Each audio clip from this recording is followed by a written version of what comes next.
Kemi udhëtuar rreth një orë larg kryeqytetit në fshatin Darshen të komunës Dajt. Fshati presu largu ka një pamje piktoreske, ofron ajër të pastër e shumë qetësi. Në rrugicet e fshatit nuk ndeshesh me askënd.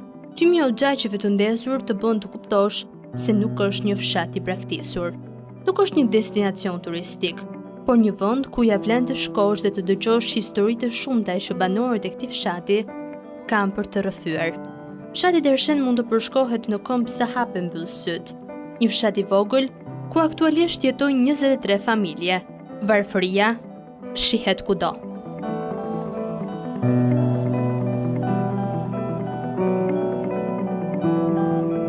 Dallandysh Doga është 23 vjeçaria që ka preferuar që jetesën e saj ashtu si çështjet e tradit ta ndërtojë qysh në moshën e hershme, 16 vjeçare, duke u martuar brenda fshatit me komshion e saj.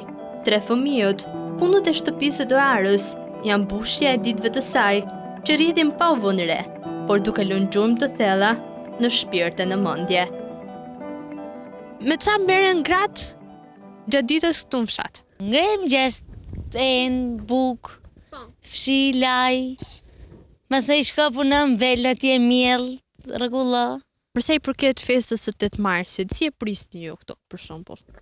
Si e presim na? Qa festet presim ne? Ku t'jetë puna me bon?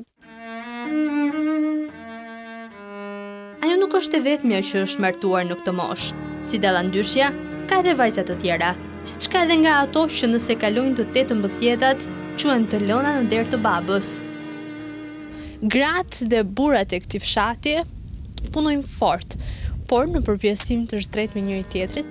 Anife Doga është një tjetër grua që e ndjen çdo ditë patriarkalizmin e presionin e tij, që ushtrohet tek ajo e gratë e tjera nga dita në ditë. E ka ndjerë qysh kur erdhi nuse në këtë fshat, por dhe sot, kur është plot 54 vjeç. Ajo thotë se e gjitha kjo është diçka e trashëguar. Askush nuk mund të gjejë dot shpëtim. Po qa do bësh me se s'kalon dhe këtu? Keq edhe këtu. Dihet ajo punë se burrat rrinë kafe në kafe. Gratë më shumë. Femrat këtu nuk janë si ato që ndodhen një orë larg tyre. Pra femrat kryeqytetase, që me ardhin e festës së 8 marsit, presin e marrin dhurata, dalin për dreka e darka, shkojnë në protestë për të drejtat e tyre, flasin për barazinë gjinore e të tjera çështje si këto. Madje edhe meshkujt pranojnë se ato, punëtorët e palodhura vuajnë shumë në fshat. Por çfarë bëjnë për t'i ndihmuar?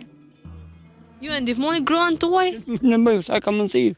Kam punë të një. Pa për gruja është atë. Ka që po gruja do të punoj. Ta bëjmë më mirë nëse kur të vi këtu. Në dalje të fshatit është dhe një kafene, e vetmja ku burrat mblidhen për të kuvenduar, për të bërë mbledhsëri e për të rrufitur ndonjë gotë rakie me njëri tjetrin. Gratë nga ana tjetër, nuk i mbetet zgjidhje përveç se t'i nënshtrohen këtij lloj fati.